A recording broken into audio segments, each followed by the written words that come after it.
Well, I'm sure looking forward to having Carole Boston Weatherford and her son, Jeffery Boston Weatherford, come talk to me about their book, You Can Fly, the Tuskegee Airmen, on North Carolina Bookwatch sometime soon. One of the illustrations that, Jeffery, you did for your mom's book is about Lena Horne. Why is Lena Horne in the book? You want to tell him? Well, Lena Horne, she was a black actress, singer, pretty much a social advocate during the war.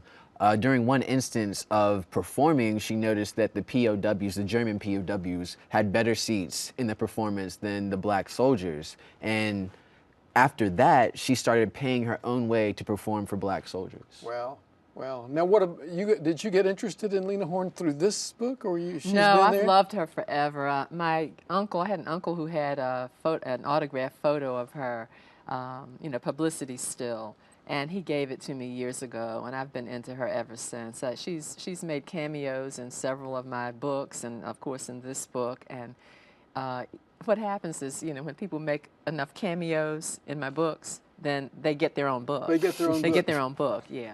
So she was just so much more than, she was a pinup in the war. She was the black soldiers' favorite pinup, and she was perhaps maybe only pinup. She and Dorothy Dandridge, and she by the civil rights movement, her activism almost had eclipsed her role in entertainment, and she took time away from the stage and the screen to work in the civil rights movement.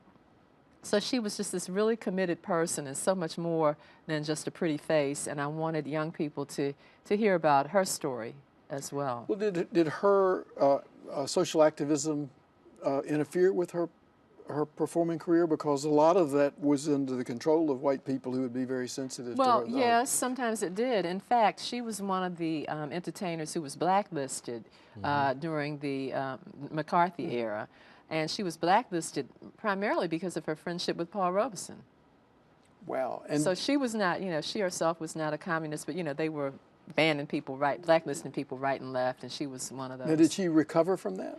She she could not appear in movies at that time, nor could she appear on TV, so she kind of reinvigorated her nightclub act, and she toured, nightclubs in the U.S. and around the world, and then by the 60s, when the Red Scare was over, she was back on TV, and even appeared on Sesame Street.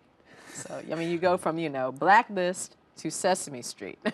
Well, now in your book, do you cover her entire life? Is this a biography? It's a picture book biography. So I do cover her entire life. It's for children. It's actually for elementary school age children. You Can Fly is for middle and high school, but the legendary Miss Lena Horne will be targeting elementary school kids. And we saw the illustration that Jeffery did for the You Can Fly book. How are you going to illustrate the?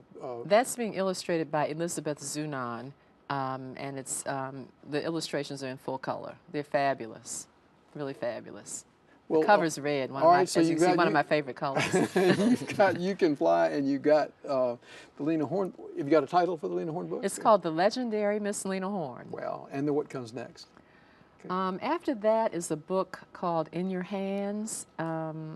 And I've got books kind of almost falling over top of each other. In Your Hand, actually after that is a book about Dorothea Lange, the famous Depression-era photographer who shot the photograph of the migrant mother. That's very iconic, right. Yes. So that'll be next. And then I think is In Your Hands, which is a mother's prayer for her black son. Well, we haven't got time to talk about all the new books. But I'm looking forward to visit with both of you all on to talk about You Can Fly. Thank you.